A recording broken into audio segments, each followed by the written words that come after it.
Hi, I'm Zibby Owens, and you're listening to the Webby-nominated podcast, Moms Don't Have Time to Read Books. Please also check out my other podcast, Kids Do Have Time to Read Books. I'm on Instagram at Zibby Owens and at Moms Don't Have Time to Read Books and at Kids Do Have Time to Read. So please follow me. And if at any time you have suggestions, my email is zibby@zibbyowens.com. Thanks for listening. Thanks so much to my latest sponsor, the Mermaid Pillow Company, mermaidpillowco.com. They make these amazing pillows with sequins on the back and positive messages on the front, and they now even make custom pillows and blankets. It's an amazing company, and if you enter the code ZIBBY, Z-I-B-B-Y, you will get 10% off, which is super cool. So please check them out, mermaidpillowco.com. I'm so excited to be interviewing Katie Arnold. Katie is a contributing editor at Outside Magazine, where she has been on staff for 12 years. She writes a column for Outside Online called Raising Rippers about how to raise adventurous kids.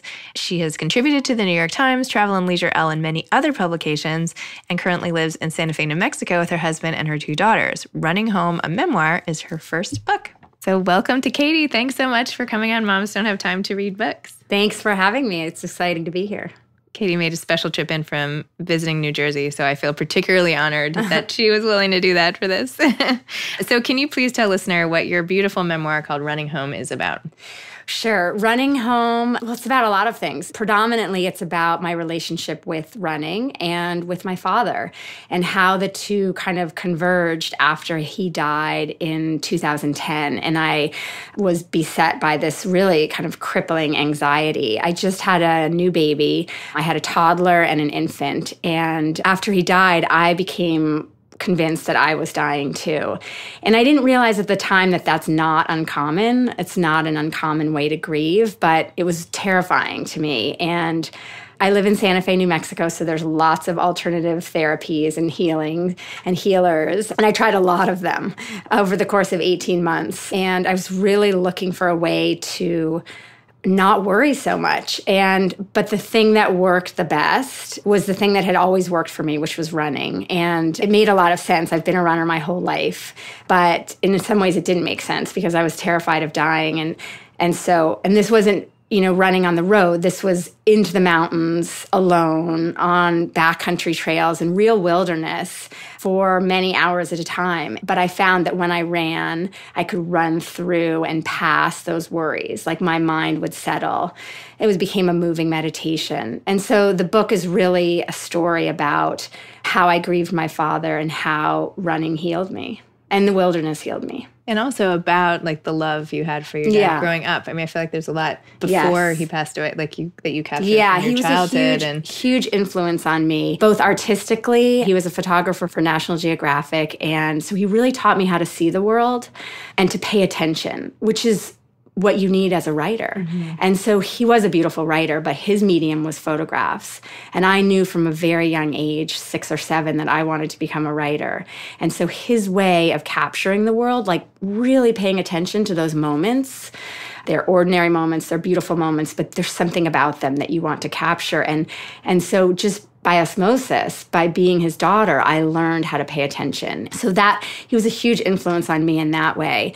And then he also taught me, to find solace and inspiration outside in nature. So those two things, and that's a narrative in the story about how I became who I am, in large part because of him. And you have in the book that he said at one point, the most important element of a photograph is what you leave out, so as to frame only what is most significant. So I was wondering, is there anything you felt you left out in order to frame this story? Oh, so much, so much. I mean, the story always had to come back to my father, my relationship with him, and my relationship with running. And of course, there's so much more to me than both of those things.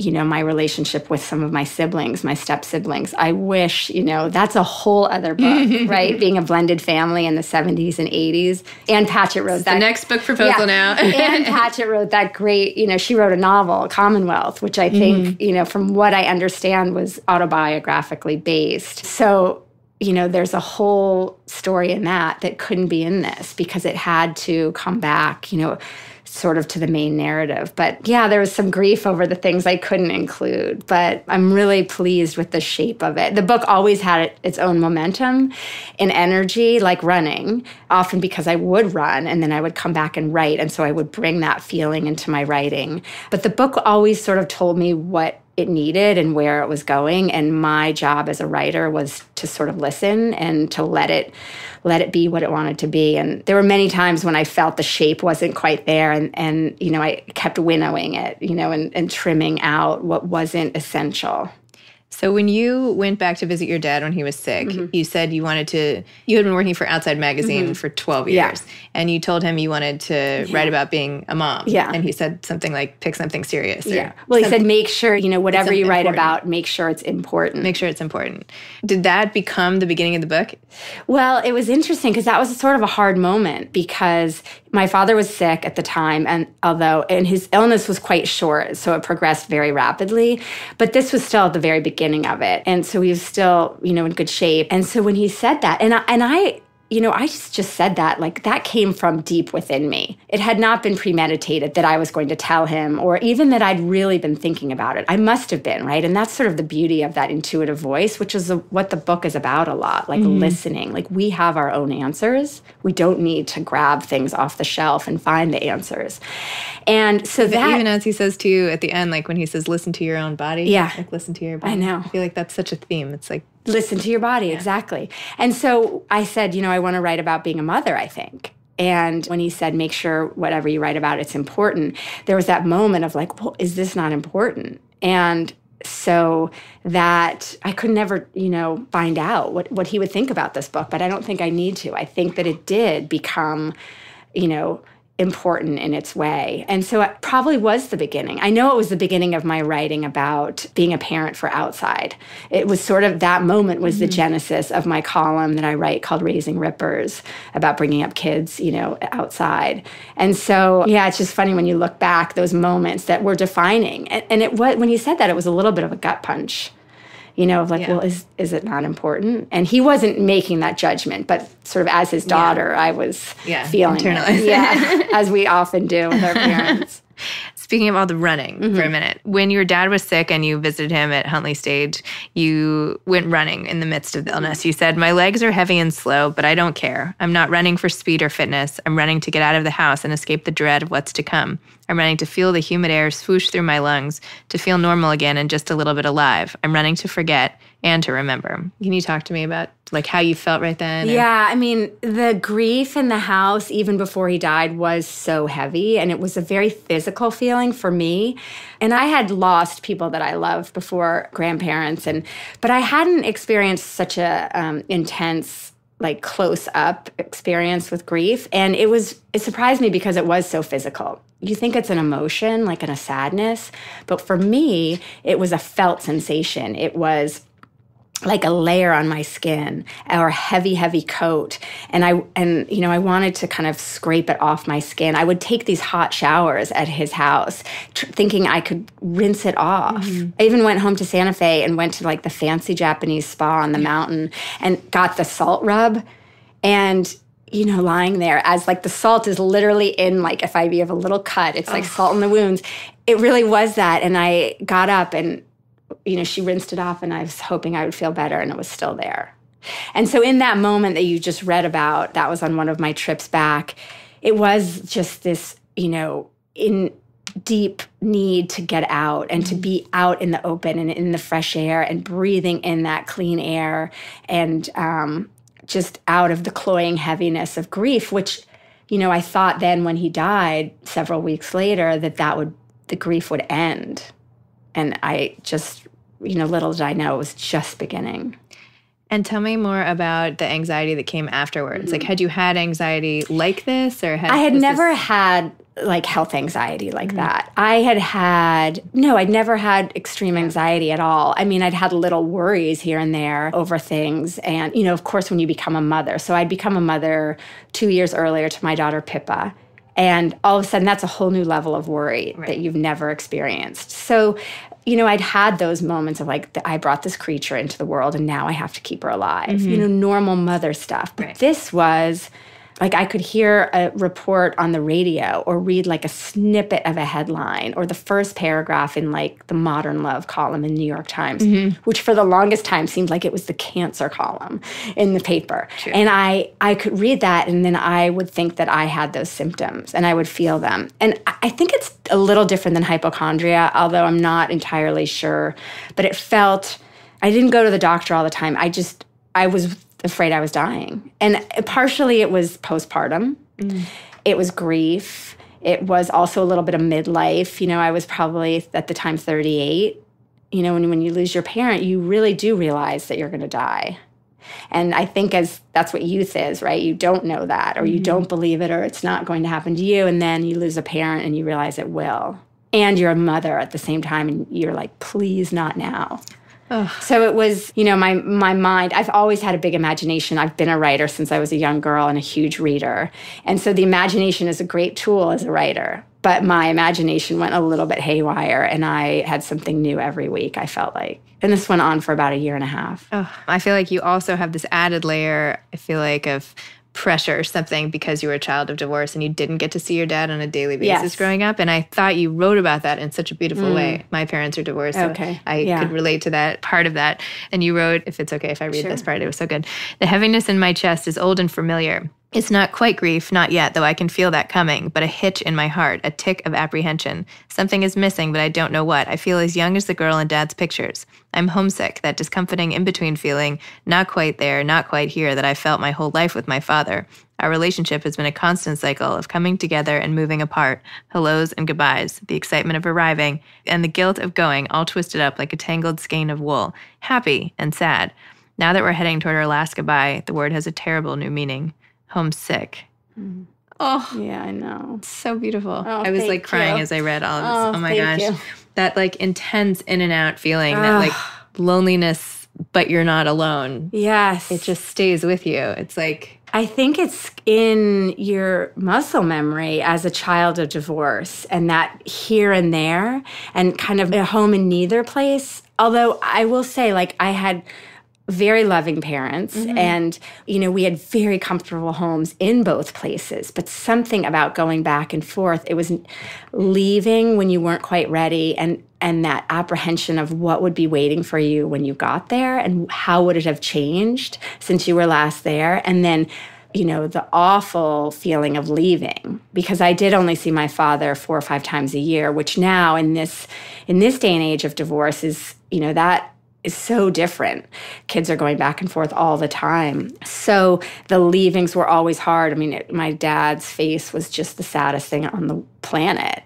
And so that feeling of kind of being in between, betwixt and between, I don't think ever goes away. Now I'm like the one who has kids. I'm divorced and remarried, and I so didn't want to be that person where they could see my sad face. So sometimes, like, I remember at the beginning, I would like say goodbye at their dad's, and I would have to like hide behind the cars on the street and like cry and make sure nobody like leaned back to see me. Like, it's so hard to protect yourself and like your kids, and I don't know, carrying. But the worst is when you have to feel like you have to carry the emotions of your parents. Yes, right. And like, I think that's like what delicately I did. like carting it around and. That's a lot for a child. Right, you know? and you have these loyalties, and who are you loyal to? And you think you have to choose, like it's a them or, you know, it's an either or. And this was also new, and, you know, we certainly weren't talking about it. So it was just going into my little 7-year-old body and brain. And, you know, again, my parents were so loving. And they got, you know, they kept it together, and they got along and didn't ever speak ill of each other, which was an incredible gift. Incredible. But as a child, when you don't know what's going on and you don't know how all of a sudden you ended up in New Jersey when your father's in Virginia, you start to make up stories and, you know, you want to solve it. It becomes a mystery. And I think that's a large part why I became a writer. I mean, I'd always had that urge, but I think you're trying to solve your own story. Mm-hmm.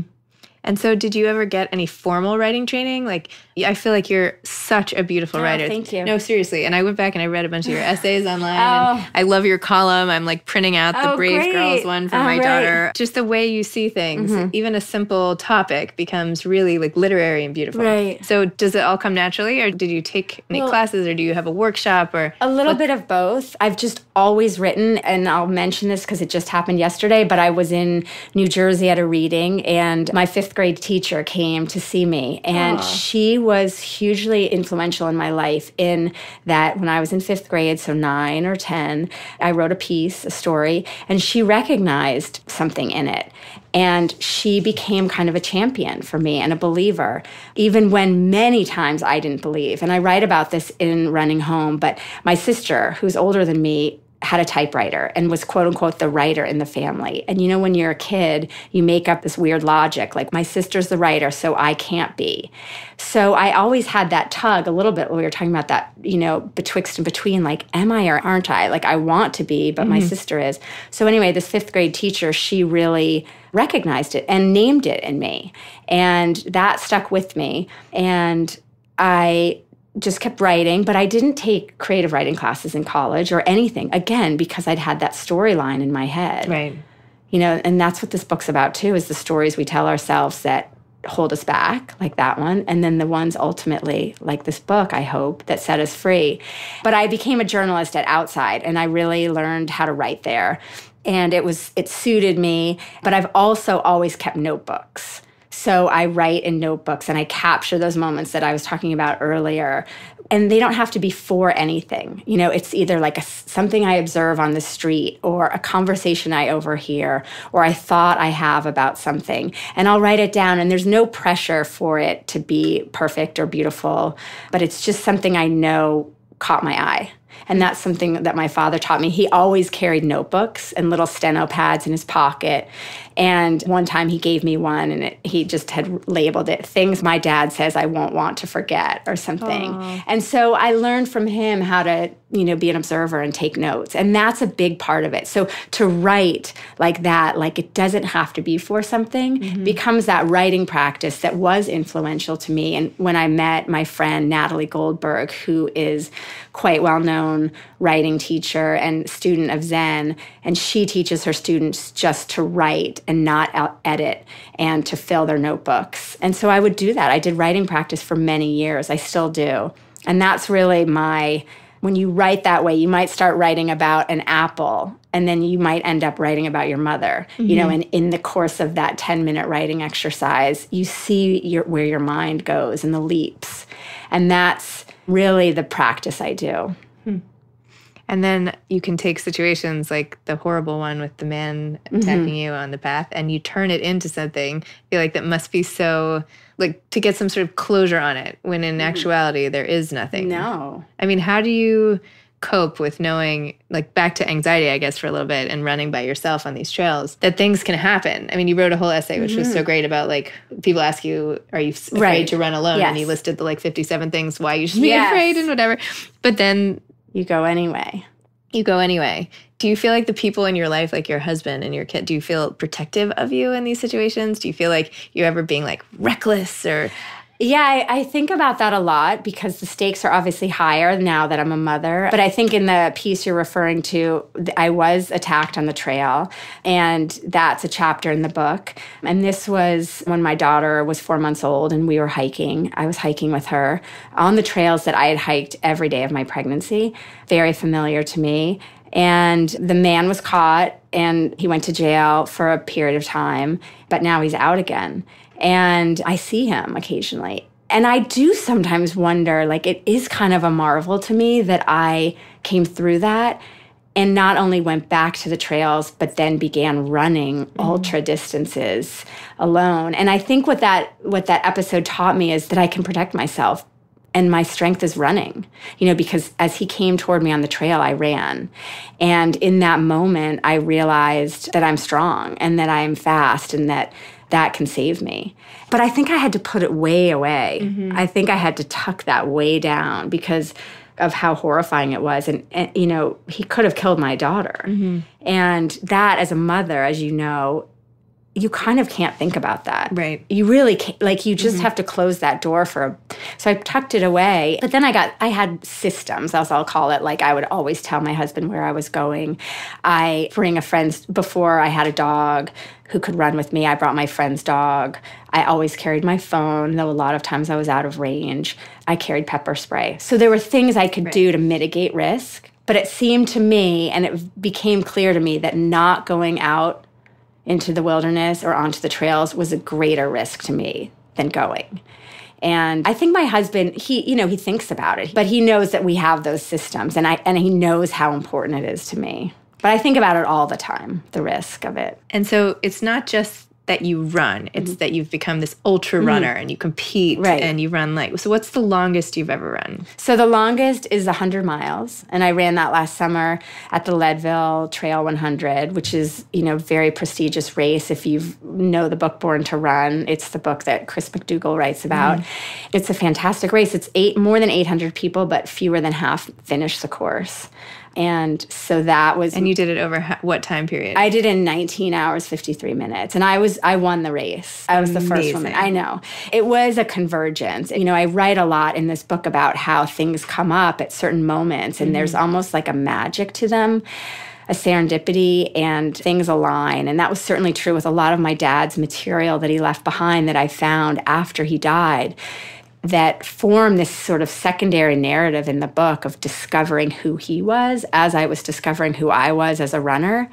And this material he left, it was all very documented and organized. And a different kind of person would have, right after he died, gone in and just gone through it systematically. And that's not how my brain works. I'm more intuitive. And so I came to things bits and pieces. And everything kind of seemed to come and show itself to me at the right moment. And that's really how Leadville felt. It was a convergence of my real essence, as a mother, a writer, and a runner on one day. I was basically in a 20-hour flow state of just, tapped into something bigger than myself, for sure.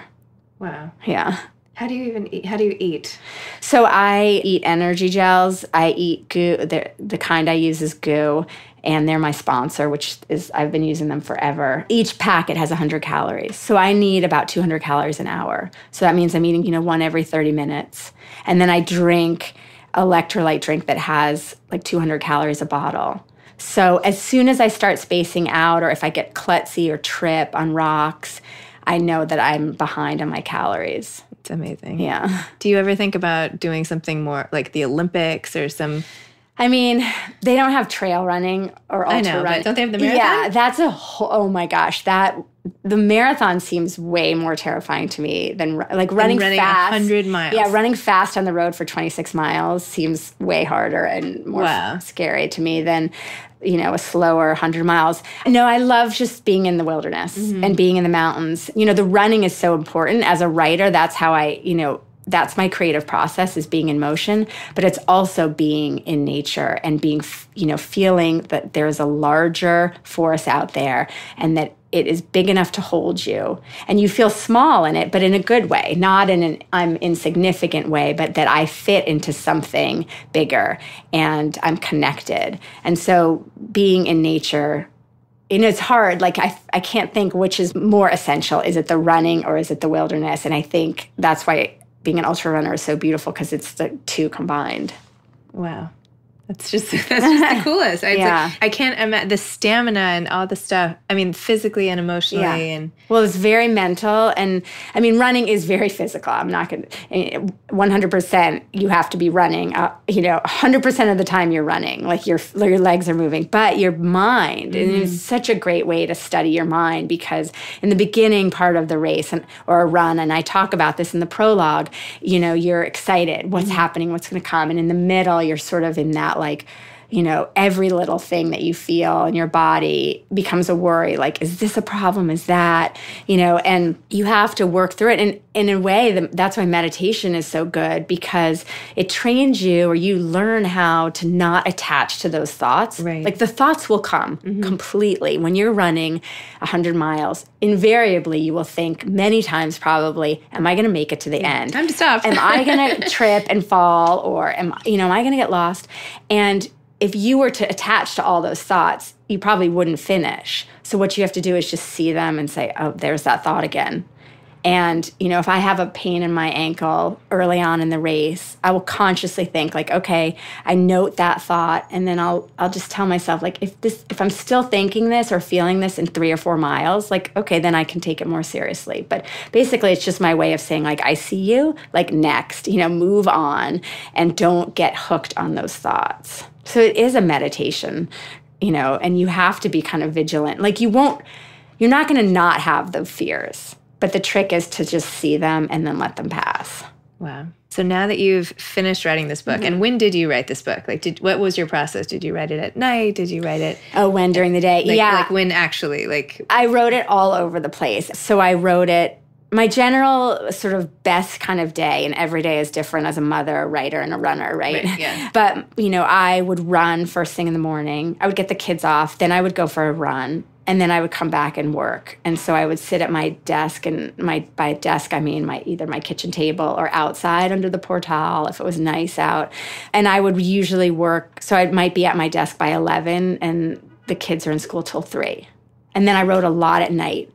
And so then, we would get the kids to bed around 8, and then I would often write from 8 till 10. And would you do it again? Did you enjoy 100%. it? 100%. I loved it. The book was a flow state.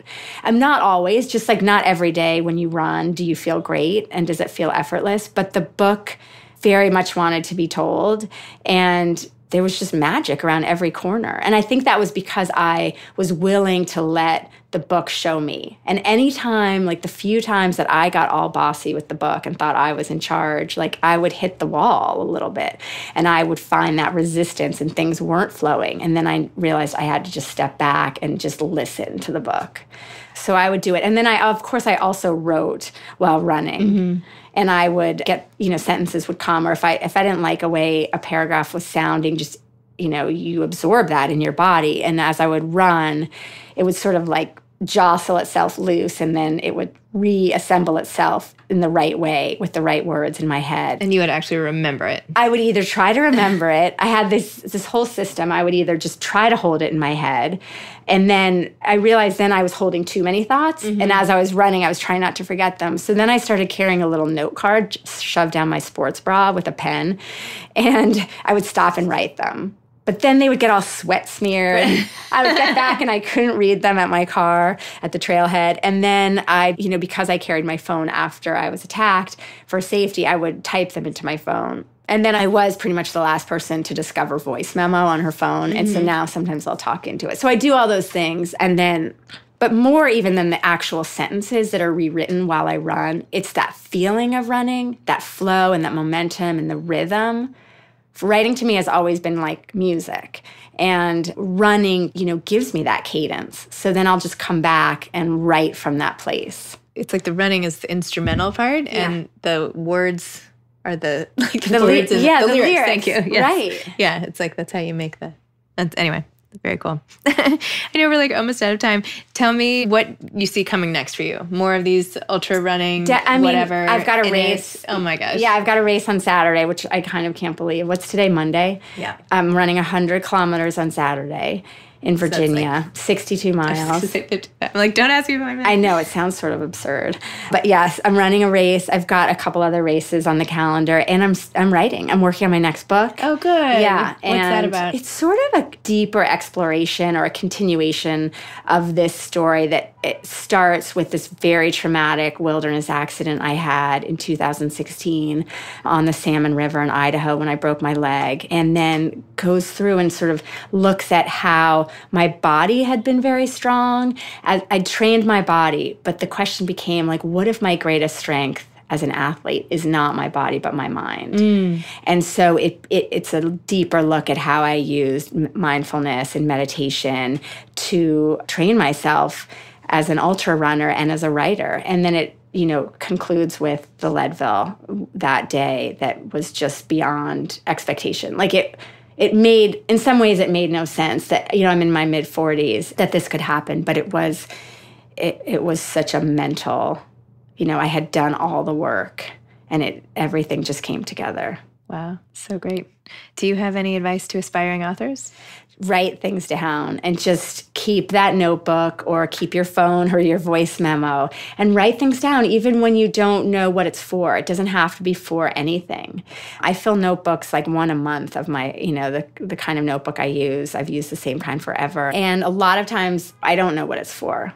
And then only later, when you have a little bit of distance on it, can you go back and see the narrative? In fact, that's what happened with this book. I mean, for years after my dad died, I did not know I was writing the book. I was writing in my notebooks all the time about the grief, the anxiety, the details of losing him, and the running. And I didn't know what the running was for, but I allowed myself to be in that place of not knowing with it. I mean, there was a scene in the book where my husband, who's very patient, and, we give each other a lot of freedom. Even he was starting to get impatient. He was like, what is this for, this running? And I said, I don't know, but I know that it's about more than running.